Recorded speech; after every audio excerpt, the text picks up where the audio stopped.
তোমাকে পুকুরে আবার মানুষ খাইছে, লাশ ভাইসা উঠছে, চেহারা চেনন যায় না। প্রতিবারের মতো এইবারও লাশের পরিচয় শনাক্তকরণ যাইতেছে না। কই আমির, কই আমির, এই এদিকে। আসসালামু আলাইকুম। আপনারা কিছু হয়েছে নাকি? কিছু হয়েছে নাকি? বুঝতেছস না? বুঝতেছস না? কিছু যদি না হয় বেড়াইতে আইছি তোর বাসায়, আমি চেয়ারম্যানি কাজ বাদ দিয়ে সারাদিন তোর পিছে ছুটে বেড়ামু? বিশাল ভিআইপি হয়ে গেছস না, এমপি সাহেব হয়ে গেছস, তোর পিছে আমি ঘুরে বেড়ামু না? কি হয়েছে সেটা তো কইবেন। কিছু না কইয়া সবাই বাড়িতে এসে রাগারাগি করতেছেন। তুমি না শিক্ষিত, তোমার তো বুঝে যাওয়ার কথা। কি ঘটছে না ঘটছে শিক্ষিত মানুষের তো বোঝার কথা।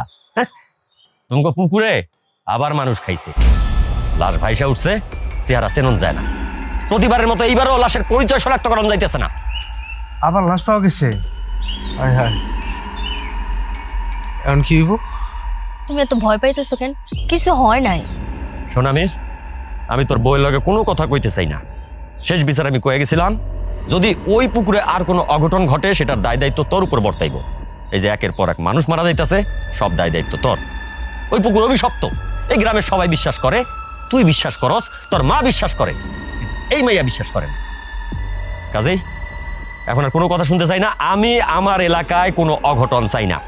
ওই পুকুরের ব্যবস্থা করবি, ওই পুকুরের সব দায় দায়িত্ব তোর। আজকের মধ্যে তোমাকে পুকুরে কোনো ব্যবস্থা করতে হবে।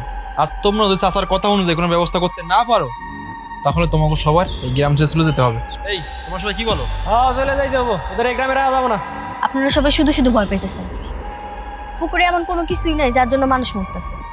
আমি নিশ্চিত এর পিছনে কোনো ষড়যন্ত্র আছে।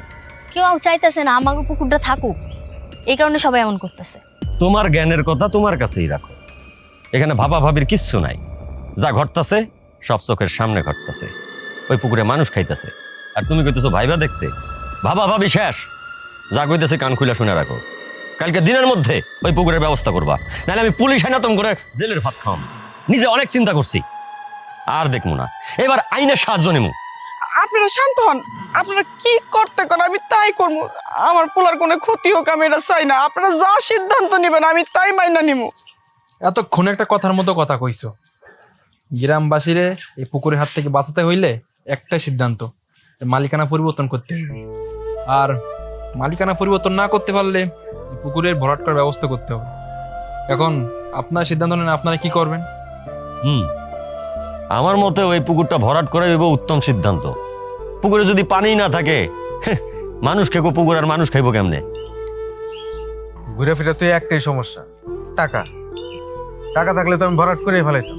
টাকা যেহেতু নাই সেহেতু পুকুরটা বিক্রি করে দিতে পারো। হ্যাঁ, আর আমি না হয় চেয়ারম্যান চাচারে কইয়া পুকুরটা কেনার ব্যবস্থা করতে পারলাম। আর তার চেয়ে বড় কথা, গ্রামের সবার ভালোর জন্য চেয়ারম্যান চাচা একটু কাজ করতেই পারে।